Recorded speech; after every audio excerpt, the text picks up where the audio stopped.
사람들은 말합니다. 웃고 있으면 인생이 잘 풀린다고요. 이 아이도 늘 웃고 있었습니다. 가난해도 혼자여도 아무도 돌아봐주지 않아도 말이죠. 그리고 수십 년 뒤 그는 모두가 부러워하는 자리에 앉아 있습니다. 고급 회의실, 최고급 의자, 여유로운 웃음까지 완벽한 남자. 하지만 아무도 모릅니다. 이 두 웃음이 같은 이유에서 시작됐다는 사실을요. 과연 이 웃음은 행복의 웃음일까요? 아니면 버텨온 인생의 흔적일까요? 이야기를 시작하겠습니다. 아침 햇살이 반지하 방의 작은 창문 틈으로 스며들어요. 습기가 남은 공기 속에서 소녀는 천천히 눈을 뜹니다. 천장은 낮고 벽지는 여기저기 들떠 있지만 소년의 얼굴에는 익숙한 평온함이 깔려 있죠. 소녀는 몸을 일으키며 침대 옆에 놓인 낡은 안경을 손에 쥡니다. 한쪽 다리가 살짝 휘어진 안경이지만 소년에게는 무엇보다 소중한 물건이에요. 그는 안경을 쓰기 전 습관처럼 렌즈를 옷자락으로 닦으며 작게 웃습니다. 방 한가운데에는 오래된 밥상이 놓여 있고 그 위에는 식은 밥과 김치가 전부입니다. 소녀는 불평하지 않고 조용히 자리에 앉아 밥을 먹어요. 입안에 퍼지는 밍밍한 맛에도 그는 표정을 바꾸지 않습니다. 밥을 먹는 동안 소년의 시선은 방 한쪽에 놓인 할머니의 사진으로 향합니다. 사진 속 할머니는 환하게 웃고 있지만 지금은 병원에 누워 계십니다. 소녀는 숟가락을 내려놓고 사진 앞에 잠시 멈춰 섭니다. 그리고 아무도 듣지 않는 약속을 마음속으로 되뇌죠. 오늘도 잘 웃고 오겠다고요. 학교에 갈 준비를 하며 소녀는 낡은 외투를 걸칩니다. 소매는 손을 덮을 만큼 길고 곳곳이 해져 있습니다. 그러나 그는 외투를 입으며 일부러 어깨를 쭉 펴요. 마치 새 옷을 입은 것처럼요. 집을 나서자 골목 특유의 냄새가 코끝을 찌릅니다. 축축한 벽과 오래된 쓰레기 봉투 사이를 지나며 소녀는 발걸음을 옮깁니다. 이웃 어른들은 바쁘게 지나가고 소년에게 특별한 관심을 두지 않습니다. 소녀는 그 시선이 익숙합니다. 학교에 도착하자 아이들의 웃음소리가 들려옵니다. 몇몇 아이들은 소년을 흘끗 바라보고는 속삭입니다. 그의 낡은 옷과 안경은 늘 구경거리였죠. 소녀는 그 시선을 느끼면서도 고개를 숙이지 않습니다. 그는 안경을 살짝 잡고 일부러 더 크게 웃어 보입니다. 웃음은 그를 보호하는 가장 쉬운 방법이었어요. 아이들은 잠시 멈칫하다가 이내 관심을 거둡니다. 소녀는 아무 일 없다는 듯 교실로 들어갑니다. 수업 시간 소녀는 누구보다 집중합니다. 선생님의 말 한마디도 놓치지 않으려 애쓰죠. 공책에는 또박또박 글씨가 채워집니다. 공부는 소년이 가질 수 있는 유일한 무기였습니다. 점심시간이 되자 아이들은 도시락을 꺼냅니다. 소년의 도시락은 언제나 간단합니다. 그럼에도 그는 친구들의 반찬을 부러워하지 않습니다. 대신 밝은 얼굴로 말을 건네며 분위기를 맞춥니다. 학교가 끝난 뒤 소녀는 곧장 집으로 가지 않습니다. 그는 골목 끝 폐지 더미로 향합니다. 작은 손으로 종이를 모으고 끈으로 묶어요. 손은 점점 까끌까끌해지지만 표정은 변하지 않습니다. 해가 기울 무렵 소녀는 동전 몇 개를 손에 줍니다. 그는 동전을 세며 조용히 웃습니다. 이 돈으로 할머니 약을 살 수 있을 거라 생각하죠. 집으로 돌아오는 길, 소녀는 잠시 걸음을 멈춥니다. 골목 끝에서 들려오는 자동차 소리와 밝은 불빛이 눈에 들어옵니다. 그는 그 풍경을 오래 바라보지 않습니다. 대신 고개를 돌려 다시 집으로 향해요. 반지하 방으로 돌아온 소녀는 불을 켭니다. 방은 여전히 작고 조용하지만 소녀는 익숙합니다. 그는 안경을 벗어 조심스럽게 놓고 다시 한번 웃어 보입니다. 그 웃음은 가볍지만 그 안에는 하루를 버텨낸 힘이 담겨 있습니다. 아무도 알아주지 않아도 괜찮다는 듯한 웃음이죠. 소녀는 그렇게 또 하루를 마무리합니다. 그날은 평소와 다르지 않은 저녁이었습니다. 소녀는 폐지를 묶은 끈을 어깨에 걸고 골목을 빠져나옵니다. 해는 이미 건물 뒤로 넘어가고 거리의 불빛이 하나둘 켜지기 시작하죠. 소녀는 동전을 손에 쥔 채 발걸음을 재촉합니다. 오늘은 할머니 병원에 들러야 하는 날이었기 때문입니다. 병원으로 가는 가장 빠른 길은 부잣집들이 늘어선 큰 도로를 지나야 했습니다. 넓은 인도와 반짝이는 가로등 아래에서 소녀는 잠시 어색함을 느낍니다. 이곳은 자신과 어울리지 않는 장소라는 걸 잘 알고 있었죠. 그래도 그는 고개를 숙인 채 조용히 길을 건넙니다. 그때 인도 가장자리에서 이상한 모습이 눈에 들어옵니다. 한 남자가 벤치 옆에 쓰러져 있는 모습이었습니다. 깔끔한 정장을 입고 있었지만 움직임이 없었어요. 주변에는 사람들이 있었지만 누구도 쉽게 다가가지 않습니다. 지나가는 이들은 잠시 힐끗 보거나 전화를 하며 발걸음을 재촉합니다. 소녀는 몇 걸음 더 가다가 멈춰섭니다. 소년의 발은 자연스럽게 멈췄지만 마음은 흔들립니다. 괜히 끼어들었다가 문제가 생길까 두려웠죠. 자신도 바쁜 상황이었고 여유로운 형편도 아니었습니다. 그는 고개를 숙이고 다시 걸으려 합니다. 하지만 쓰러진 남자의 얼굴이 눈에 밟힙니다.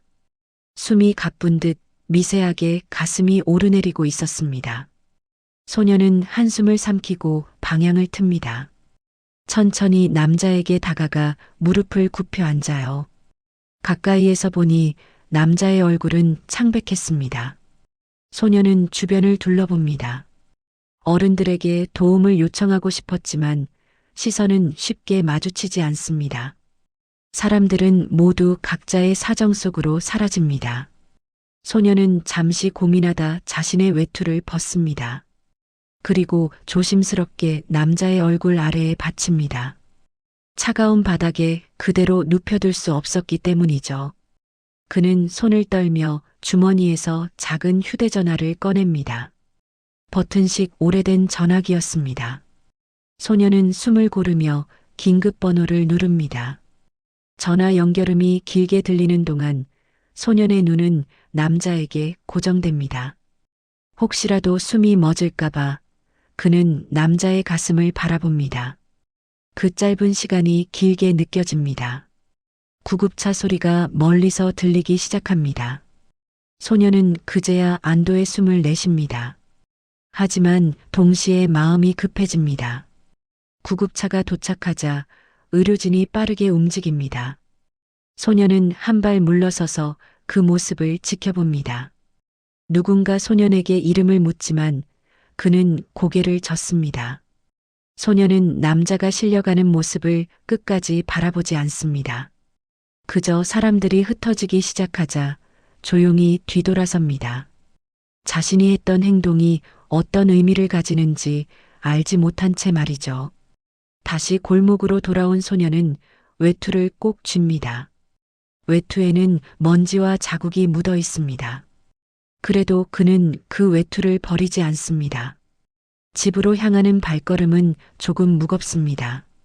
하지만 마음 한구석에는 설명할 수 없는 감정이 남아 있습니다. 그날의 선택이 소년의 인생을 어디로 이끌지 그는 알지 못합니다. 며칠이 흘렀지만 소년의 일상은 겉으로 보기엔 달라진 것이 없어 보였습니다. 아침이면 반지하 방의 습한 공기 속에서 눈을 뜨고 낡은 안경을 쓰고 하루를 시작했죠. 학교에 가고 폐지를 주우며 할머니를 생각하며 웃는 하루가 반복됩니다. 그러나 소년의 마음 한구석에는 설명하기 어려운 불안이 자리 잡고 있었습니다. 그날 밤 쓰러진 남자의 얼굴이 자꾸 떠올랐기 때문이죠. 소녀는 그 기억을 애써 밀어내며 평소처럼 행동하려 합니다. 어느 날 오후 학교에서 돌아온 소녀는 집 앞에서 낯선 자동차를 발견합니다. 골목에는 어울리지 않는 검은 세단이 조용히 서 있습니다. 소녀는 잠시 걸음을 멈추고 그 차를 바라봅니다. 차 옆에는 정장을 입은 사람들이 서 있었고 그들의 표정은 차분하지만 단호해 보입니다. 소녀는 본능적으로 뭔가 잘못됐다는 느낌을 받습니다. 그래도 그는 아무 일 없다는 듯 집으로 향합니다. 문을 열자 방 안에는 낯선 공기가 감돌고 있습니다. 할머니는 침대에 앉아 있었고 그 옆에는 처음 보는 어른들이 서 있죠. 소년을 보자 할머니의 눈이 잠시 흔들립니다. 이 아이가 맞습니까? 낮고 조심스러운 목소리가 방 안에 울립니다. 소녀는 그 말이 자신을 향한 것임을 알아차립니다. 할머니는 아무 말도 하지 못한 채 고개만 끄덕입니다. 그 모습에 소녀는 가슴이 철렁 내려앉습니다. 왜인지 모르게 웃음이 나오지 않습니다. 어른들은 소년에게 다가와 앉으라고 손짓합니다. 소녀는 무릎을 모으고 조심스럽게 자리에 앉습니다. 낯선 시선들이 한꺼번에 자신에게 쏠립니다. 그들은 소년에게 며칠 전 있었던 일을 조심스럽게 묻습니다. 길에서 쓰러진 남자를 본 기억이 있는지 확인하는 질문이 이어집니다. 소녀는 고개를 끄덕이며 사실대로 설명합니다. 어른들의 얼굴에는 안도와 긴장이 동시에 스쳐갑니다. 그들은 서로 눈빛을 주고받으며 조용히 고개를 끄덕입니다. 소녀는 그 의미를 알 수 없습니다. 잠시 후 그들은 소년에게 함께 가야 할 곳이 있다고 말합니다. 할머니는 그 말을 듣고 처음으로 소리를 냅니다. 잠깐만요. 그 목소리는 떨리고 있었습니다. 소녀는 할머니를 바라봅니다. 할머니의 눈에는 불안과 두려움이 가득 담겨 있습니다. 소녀는 무슨 말을 해야 할지 몰라 입을 다뭅니다.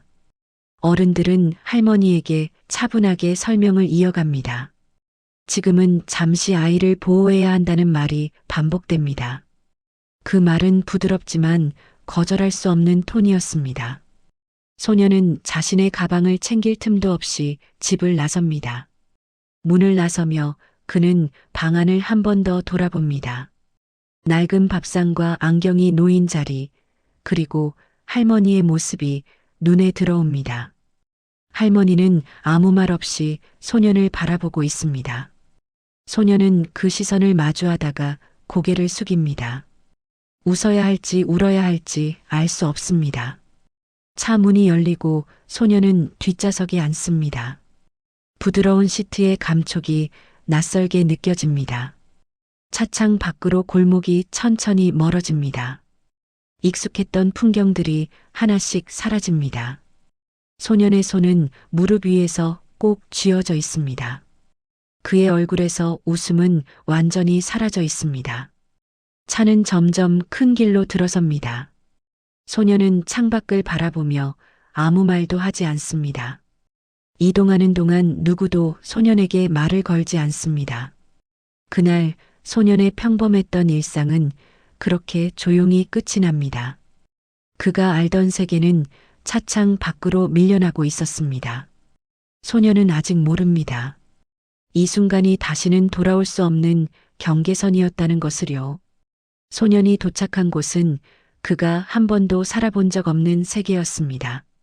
높은 담장 안쪽으로 들어서자 외부의 소음이 단번에 사라집니다.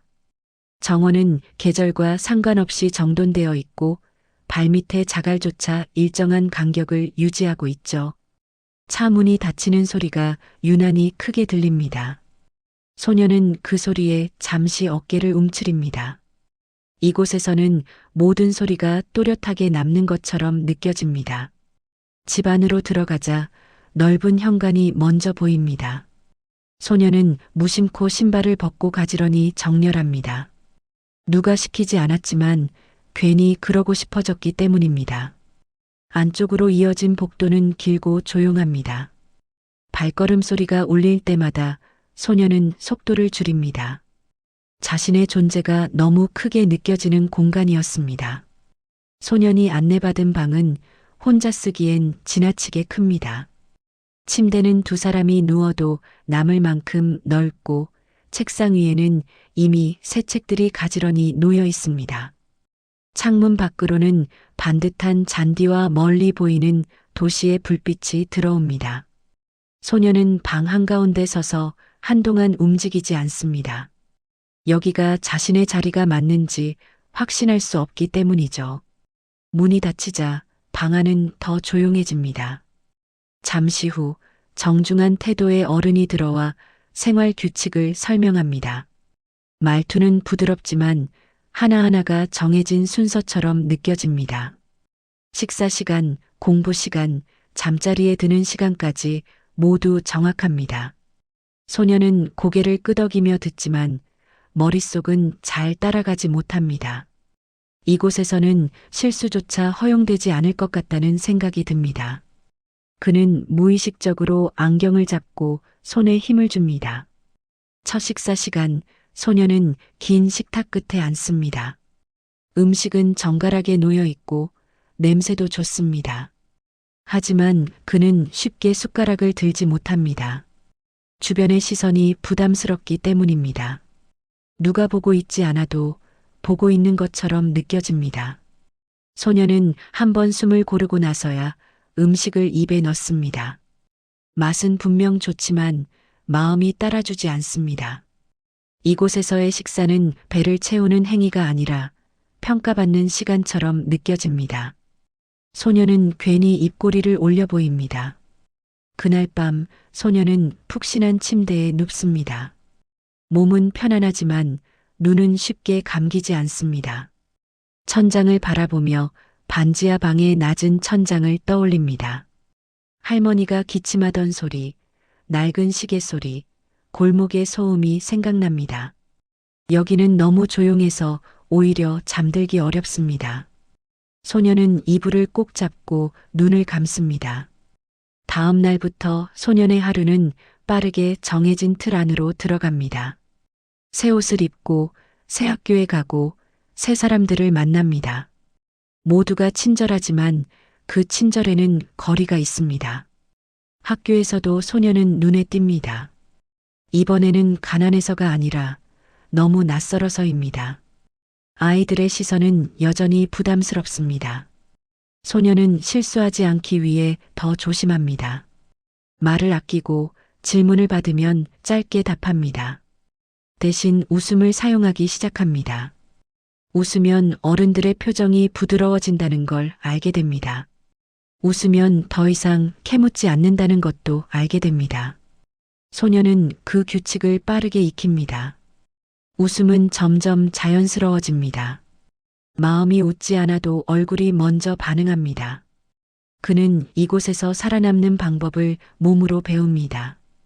밤이 되면 소녀는 혼자 방에 앉아 안경을 닦습니다. 그때만큼은 웃지 않습니다. 아무도 보지 않을 때만 진짜 얼굴이 나옵니다. 소녀는 깨닫습니다. 이곳에서는 울음보다 웃음이 안전하다는 것을요. 그렇게 그는 웃음을 배우기 시작합니다. 시간은 소년을 붙잡아 두지 않고 빠르게 흘러갑니다. 어느 순간부터 그는 더 이상 소년이 아닌 사회가 정의한 성공한 남자가 되어 있습니다. 사람들은 그의 이름보다 직함을 먼저 떠올립니다. 아침이 되면 그는 항상 같은 시간에 눈을 뜹니다. 알람이 울리기 전 눈을 뜨는 날도 많습니다. 몸이 먼저 하루의 리듬을 알고 있기 때문이죠. 그는 침대에서 일어나 창가로 다가갑니다. 고층에서 내려다보는 도시는 언제나 분주합니다. 그 풍경을 바라보며 그는 짧게 숨을 고릅니다. 욕실 거울 앞에 선 그는 넥타이를 고르고 셔츠의 주름을 정리합니다. 거울 속 남자는 단정하고 여유로워 보입니다. 어디에도 빈틈이 없어 보이는 얼굴입니다. 그러나 그 표정은 스스로 선택한 것이 아니라 오래전부터 길들여진 결과처럼 느껴집니다. 그는 자연스럽게 입꼬리를 올립니다. 웃지 않으면 어색한 사람이 되어버렸기 때문입니다. 차에 오르면 기사에게 목적지를 말하지 않아도 됩니다. 항상 같은 빌딩, 같은 동선, 같은 하루입니다. 차창 밖의 풍경은 빠르게 스쳐 지나갑니다. 고층 빌딩 앞에 도착하자 직원들이 이미 대기하고 있습니다. 그는 가볍게 고개를 끄덕이며 건물 안으로 들어섭니다. 엘리베이터 안에서도 사람들은 조용히 그의 표정을 살핍니다. 회의실 문을 열면 분위기는 즉시 정돈됩니다. 긴 테이블, 정렬된 서류, 준비된 화면들. 모든 것이 그를 중심으로 돌아가고 있습니다. 그는 고급 의자에 앉아 천천히 주변을 둘러봅니다. 이 자리는 오래전부터 그의 자리였습니다. 누군가 대신할 수 없는 자리처럼 여겨집니다. 회의가 시작되면 그는 감정을 섞지 않고 판단합니다. 숫자와 결과, 효율과 속도가 기준입니다. 임원들은 그의 말에 고개를 끄덕입니다. 그가 웃으며 결론을 내리면 회의는 자연스럽게 끝이 납니다. 그 웃음은 안심의 신호입니다. 사람들은 그가 흔들리지 않는다고 믿습니다. 언론 인터뷰에서도 그는 늘 같은 태도를 유지합니다. 어린 시절의 이야기가 나오면 그는 적당히 웃으며 넘깁니다. 자수성가, 노력, 재능 같은 말들이 덧붙여집니다. 사람들은 그의 인생을 환상적이라고 부릅니다. 누구나 부러워할 만한 이야기라고 말합니다. 그 역시 그 말에 고개를 끄덕입니다. 점심 식사 자리에서도 분위기는 그를 중심으로 돌아갑니다.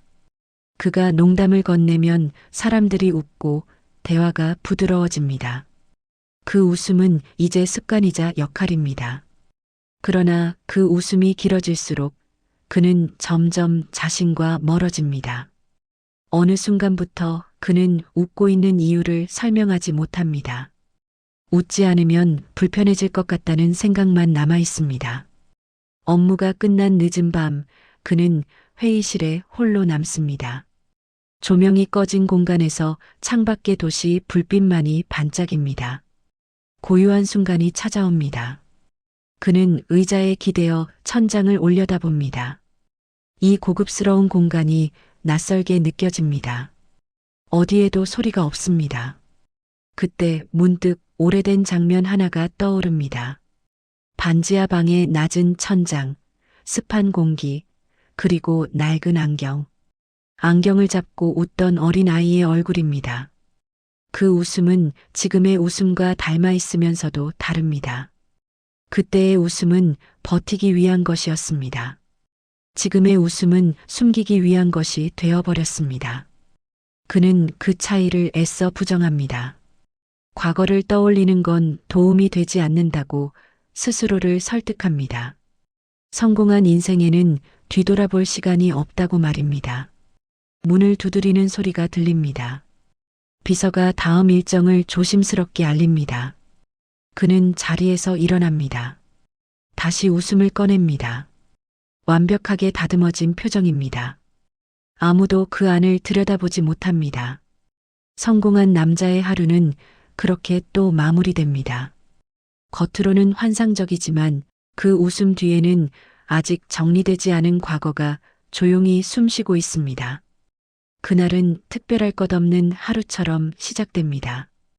회의 일정도 보고 안건도 평소와 크게 다르지 않았죠. 그는 늘 그렇듯 여유로운 미소로 아침을 맞이합니다. 비서는 평소보다 두툼한 서류 봉투 하나를 책상 위에 올려둡니다.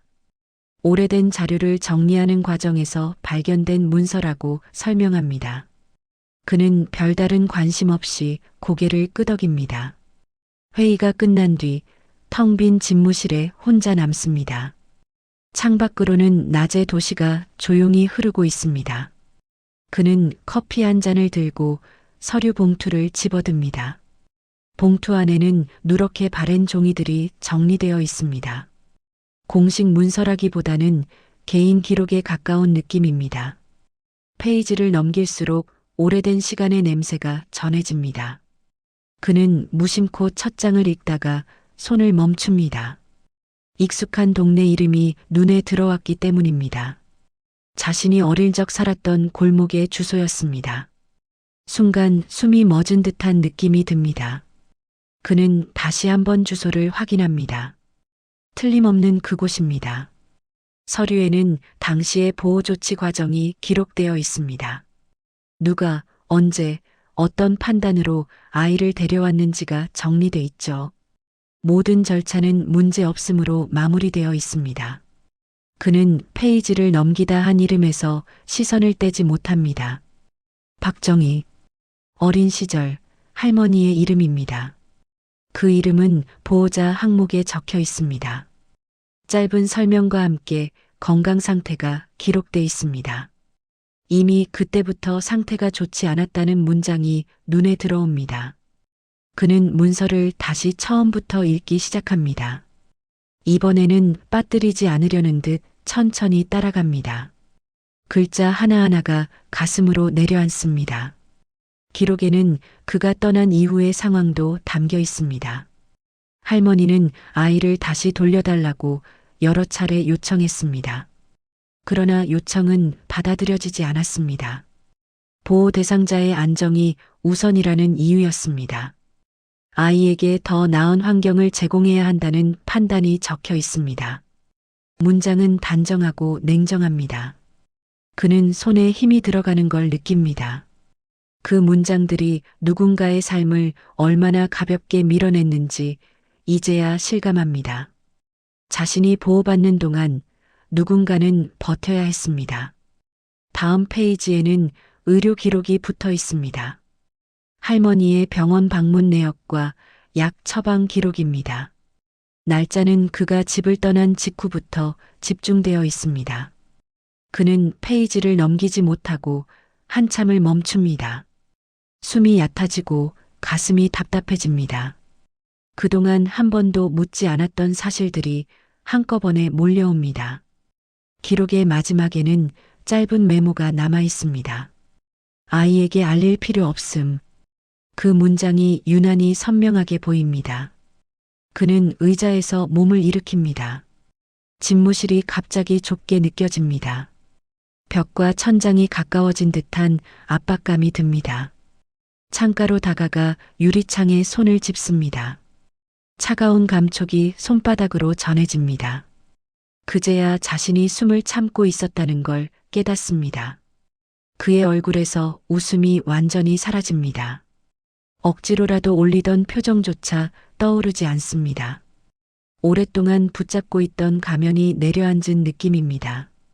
그는 처음으로 생각합니다. 자신의 성공이 누구의 희생 위에 세워졌는지 말입니다. 그리고 그 사실을 왜 한 번도 묻지 않았는지요. 그날 밤 그는 집으로 곧장 돌아가지 않습니다. 차 안에서 서류를 다시 펼쳐들고 같은 문장을 반복해서 읽습니다. 이해하려는 것이 아니라 받아들이기 위해서입니다. 어린 시절의 웃음이 머릿속에서 겹쳐집니다. 그 웃음은 버티기 위한 것이었고 지금의 웃음은 숨기기 위한 것이었음을 깨닫습니다. 그는 처음으로 성공이 자신을 지켜주지 못한다는 걸 느낍니다. 환상처럼 여겨졌던 인생이 흔들리기 시작합니다. 그리고 더 이상 외면할 수 없다는 사실을 인정합니다. 그날 이후 그의 하루는 이전과 같아 보이지만 달라집니다. 웃음은 여전히 얼굴에 남아있지만 그 안에서는 이미 커다란 균열이 시작되고 있었습니다. 그는 이른 아침 평소보다 훨씬 일찍 집을 나섭니다. 정해진 일정도 수행 인원도 없이 혼자서 차에 오릅니다. 기사에게 목적지를 말하지 않자 잠시 정적이 흐르지만 그는 아무 설명도 하지 않습니다. 차는 도심을 벗어나 오래된 주택가로 향합니다. 유리창 밖 풍경은 점점 낮아지고 간판의 색도 바래 보입니다. 그는 그 변화를 말없이 바라봅니다. 어릴 적 기억 속 골목이 점점 선명해집니다. 지도 없이도 길을 찾을 수 있다는 사실에 스스로 놀랍니다. 몸이 먼저 기억하고 있었던 것이죠. 차에서 내리자 공기가 다릅니다. 이곳의 공기는 묘하게 무겁고 동시에 익숙합니다. 그는 정장을 입은 채 잠시 서서 주변을 둘러봅니다. 골목은 기억보다 좁고 낡아 있습니다. 벽에는 오래된 낙서와 벗겨진 페인트가 남아 있고 바닥에는 고인 물이 햇빛을 반사하고 있습니다. 사람들은 그를 스쳐 지나가지만 아무도 알아보지 못합니다. 그는 그 사실에 묘한 안도감을 느낍니다. 여기서는 그저 낯선 중년 남자일 뿐입니다. 그는 천천히 골목 안쪽으로 걸어 들어갑니다. 발걸음 하나하나가 무겁게 느껴집니다. 괜히 소리가 날까봐 조심스럽게 걷습니다. 반지하 방이 있던 자리 앞에서 그는 멈춰섭니다. 문은 이미 다른 사람의 손을 거쳐 새 것으로 바뀌어 있습니다. 그러나 위치만큼은 틀림없습니다. 그는 한동안 그 문을 바라봅니다. 그 안에서 들리던 소리들이 머릿속에 되살아납니다. 할머니의 기침 소리, 오래된 시계 소리, 그리고 자신의 웃음입니다. 문득 안경을 고쳐 쓰던 어린 아이의 모습이 겹쳐집니다. 그 아이는 늘 웃고 있었습니다. 버티기 위해서라는 사실을 이제야 이해합니다. 그는 고개를 숙이고 숨을 고릅니다. 이 골목에서 빠져나오고 싶다는 생각이 스쳐 지나갑니다. 하지만 발은 쉽게 떨어지지 않습니다. 조금 떨어진 곳에 작은 슈퍼가 보입니다. 그는 기억 속에서 희미하게 남아있던 장소를 떠올립니다. 그곳에서 종종 할머니의 심부름을 했습니다. 슈퍼 주인은 그를 잠시 바라보다 고개를 갸웃합니다. 낯익은 듯하지만 알아보지는 못합니다. 그는 아무 설명 없이 물 한 병만 계산합니다. 슈퍼를 나서며 그는 묻고 싶은 말을 삼킵니다. 그 이름을 꺼내는 순간 더 많은 것을 알아야 할 것 같았기 때문입니다. 아직 준비되지 않았다는 생각이 듭니다. 골목 끝에 다다르자 오래된 병원 간판이 보입니다. 할머니가 다니던 곳입니다. 그는 발걸음을 멈추고 한참을 서 있습니다. 문을 열고 들어갈 용기는 나지 않습니다. 혹시라도 들을 수 있는 이야기들이 두렵습니다. 그래서 그는 문 앞에서 돌아섭니다. 차로 돌아오는 길, 그는 거울을 통해 자신의 얼굴을 봅니다. 여전히 단정하고 여전히 성공해 보입니다. 그러나 그 얼굴은 더 이상 낯설지 않습니다. 그는 처음으로 자신의 웃음을 점검합니다. 그 웃음이 지금도 필요한지 스스로에게 묻습니다. 답은 쉽게 나오지 않습니다. 도시로 돌아오는 길, 창밖의 풍경이 다시 높아집니다. 하지만 그의 마음은 여전히 그 골목에 머물러 있습니다. 과거는 돌아오지 않지만 외면할 수도 없다는 걸 깨닫습니다. 그는 결심합니다. 도망치지 않겠다고요. 비록 늦었더라도 자신이 서 있던 자리로 다시 돌아가 보겠다고요. 그는 다시 고급 회의실에 앉아 있습니다. 익숙한 공간이고 익숙한 풍경입니다. 대리석 테이블, 정렬된 서류, 차분한 공기까지 모두 변한 것이 없습니다. 회의실 안에는 임원들의 목소리가 잔잔히 흐르고 있습니다. 누군가는 성과를 보고하고 누군가는 다음 분기의 계획을 설명합니다. 모두가 그의 반응을 기다리고 있습니다. 그는 잠시 말을 아낍니다. 예전 같았으면 자연스럽게 웃으며 정리를 했을 순간입니다. 하지만 오늘은 다릅니다. 그는 천천히 숨을 고르고 테이블 위에 손을 얹습니다. 손끝에 닿는 차가운 감촉이 현실감을 줍니다. 이 자리가 얼마나 높은 자리인지 새삼 실감합니다. 그의 시선이 회의실 창 너머로 향합니다. 유리창 너머로 도시가 펼쳐져 있습니다. 이 풍경은 수없이 봐왔지만 오늘은 유난히 멀게 느껴집니다. 그는 문득 어린 시절의 자신을 떠올립니다. 낡은 안경을 잡고 일부러 크게 웃던 아이입니다. 그 웃음은 인정받기 위한 것도 기뻐서 나온 것도 아니었습니다. 버티기 위한 웃음이었습니다. 아무도 자신을 지켜주지 않을 것 같을 때 스스로를 지키기 위해 만들어낸 표정이었죠. 지금의 자신도 크게 다르지 않다는 사실을 인정합니다. 성공한 이후에도 그는 여전히 웃고 있습니다. 이번에는 감추기 위해서입니다. 회의실 안의 시선들이 다시 그에게 모입니다. 그는 그 시선을 피하지 않습니다. 대신 고개를 들고 정면을 바라봅니다. 입꼬리가 올라가지만 예전처럼 완벽한 웃음은 아닙니다. 조금 느리고 조금 무겁습니다. 그러나 처음으로 거짓은 아닙니다. 그는 자신의 선택들을 떠올립니다. 웃음을 무기로 삼아 살아온 시간들, 질문하지 않고 받아들였던 수많은 결정들 말입니다. 그 선택들이 지금의 자리를 만들었음을 부정하지 않습니다. 하지만 그대가 또한 분명히 존재한다는 걸 인정합니다. 환상적인 인생에는 늘 그림자가 따라다닌다는 사실을요. 회의는 결국 그의 한마디로 정리됩니다. 임원들은 고개를 끄덕이고 자리를 정리합니다. 회의실에는 다시 조용한 공기만 남습니다. 사람들이 모두 나간 뒤 그는 의자에 등을 기댑니다. 잠시 눈을 감고 숨을 쉽니다. 그 어느 때보다 솔직한 순간입니다. 그는 이제 더 이상 과거를 밀어내지 않기로 합니다. 그 골목과 할머니와 웃던 아이를 성공의 반대편으로 치워두지 않기로 결심합니다. 환상적인 인생이란 무엇인지 스스로에게 묻습니다. 모두가 부러워하는 자리에 앉아 있는 것인지 아니면 자기 삶을 정면으로 바라볼 수 있는 용기인지요. 그는 천천히 자리에서 일어납니다. 회의실을 나서며 유리창에 비친 자신의 얼굴을 스쳐봅니다. 그 얼굴에는 여전히 웃음이 남아 있습니다. 하지만 이제 그 웃음은 다릅니다. 숨기기 위한 웃음이 아니라 자신의 인생을 받아들이겠다는 표정에 가깝습니다. 그는 알고 있습니다. 환상적인 인생이란 완벽한 삶이 아니라 상처와 성공을 모두 끌어안고 앞으로 나아가는 것이므려. 그리고 그 길은 지금 이 순간부터 비로소 시작되고 있었습니다.